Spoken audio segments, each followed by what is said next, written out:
Hello viewers, this is Mahfuz from Railtech master. আজকে আমি আপনাদেরকে জানাবো যে আপনার যদি পাসপোর্টের মেয়াদ শেষ হয়ে যায়, মানে মেশিন রিডেবল পাসপোর্টের এমআরপি যেটাকে বলে, সেটা যদি মেয়াদ শেষ হয়ে যায় তাহলে কি আপনার জরিমানা হবে নাকি হবে না।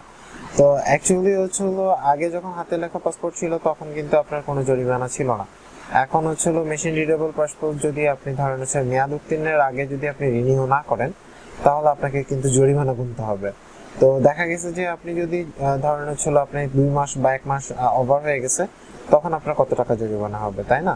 সেটা হচ্ছে যে আপনার যদি 1 বছরের মধ্যে হয়, মানে পাসপোর্টের মেয়াদ শেষ হয়ে গেছে কিন্তু 1 বছরের মধ্যে, তাহলে আপনার 45 টাকা করে জরিমানা হবে প্রতি বছরের জন্য। 345 টাকা। আপনি ধরেন 5 বছর হলে 345 ইন্টু 5 যা হবে সেটা জরিমানা করতে হবে। আর আপনি কিন্তু একটা জিনিস জানেন কিনা জানি না, সেটা হচ্ছে যে ধরেন আপনার পাসপোর্টে কোথাও ভুল হয়েছে, নাম বা জন্ম তারিখ বা যে কোনো কিছু ভুল হয়েছে, সেটা যদি আপনি রিনিউ করেন, রিনিউর ক্ষেত্রে কিন্তু আপনার একটা অপশন থেকে যায় যে আপনি চাইলে সেটাকে মানে ঠিক করতে পারবেন।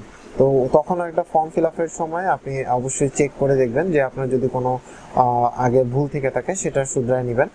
তাতে আপনি কি কি চেঞ্জ করতেছেন সেটার জন্য একটা ডকুমেন্ট দিতে হয়। নর্মালি দেখা গেছে যে আপনার সার্টিফিকেট বা এসএসসি সার্টিফিকেট দিয়ে আপনি সেই ভুলটা সংশোধন করতে পারেন। আর এটা নতুন মানে আমাদের মেশিন রিডেবল পাসপোর্টের রুলস, সেটা যে মানে জরিমানাটা দিতে হবে, আগে যেটা লাগতো না। সো আজকে এই পর্যন্তই। আল্লাহ হাফেজ। আর পাসপোর্ট রিলেটেড বলুন, যে কোনো রিলেটেড, আমি ট্রাভেল শুটের আসলে চিন্তা ভাবনা করতেছি।